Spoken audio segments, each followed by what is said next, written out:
Hello and welcome back to another Talk Wargaming review, and in this video I'm once again looking at a Rubicon model, and this time it's the M4A3 Sherman. Now looking on the box here, we've got some nice artwork on the front, we've also got some details on the miniature.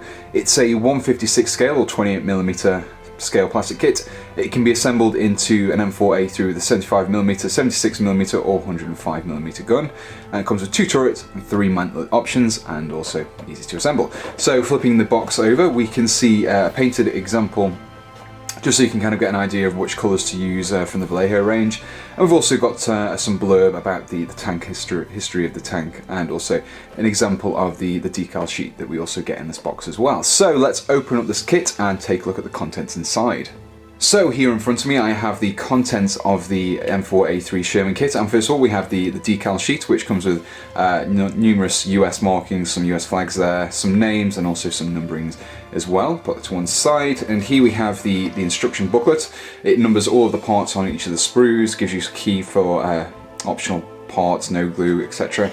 And it consists of around about 7 steps altogether, nice clear instructions. It also gives you instructions on how to assemble each of the variants of the turrets as well there. So putting this to one side, this leaves us with the 3 sprues that you get in the set, and each of them are individually bagged, as you can see here. So what I'm going to do is open up these bags and take a look at the sprues individually. So here we have the first sprue that we'll be looking at, and this features the main chassis and also the tracks as well. As you can see, the chassis is all kind of one piece there. You've got all the hatches included and all the grills as well. There's also a few stowage items such as the spade and the axe attached there. It also shows you the tracks as well. You can see them just here and here, and these are all like one-piece tracks as well. I'll go into more detail about those later. And then we have the kind of the bottom of the chassis there. It's very straightforward to build, and just glue these 2 parts and add the chassis on top as well. So this leads us to the second sprue. So here we have the second sprue, which features all of the suspension for the tracks on just the left area here. We also get a hedgerow cutter as well, which you can just see just at this section of the sprue, and also gives you one of the turret options as well. Now this is for the 76mm, like the Firefly gun, and the other sprue contains the other turrets. So there's a few nice options on there, as well as also a stowage rack that you can fix to the rear of the tank as well there. So this leads us to the final sprue.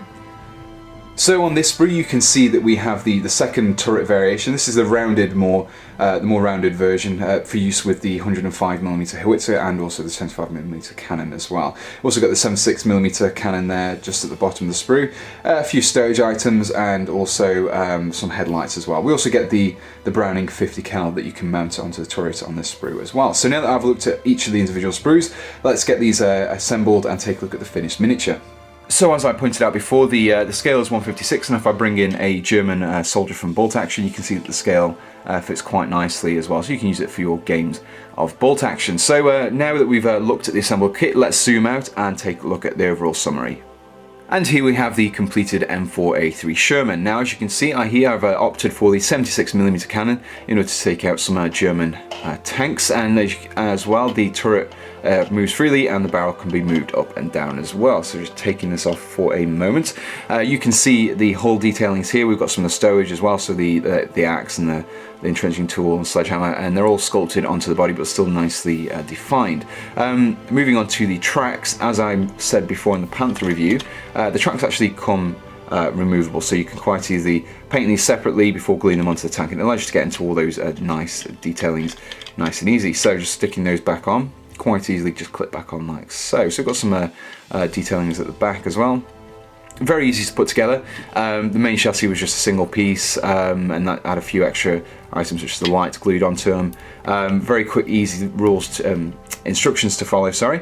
Just bringing back the turret. Now the one kind of downside of this kit is that whilst you do get the options to create both turrets for the 76mm and also the 75mm and the 105mm howitzer, it's actually quite difficult to use them both at the same time. Now it only actually requires maybe about 2 or 3 additional components, which it would be nice to actually feature them. However, instead of actually kind of giving myself an additional turret, one of the things I opted to do was use that extra turret to create a little bit of scenery. As you can see here, that I've just kind of modelled some battle damage onto here and just onto a base, and use it as a little bit of a cover in my Bolt Action games.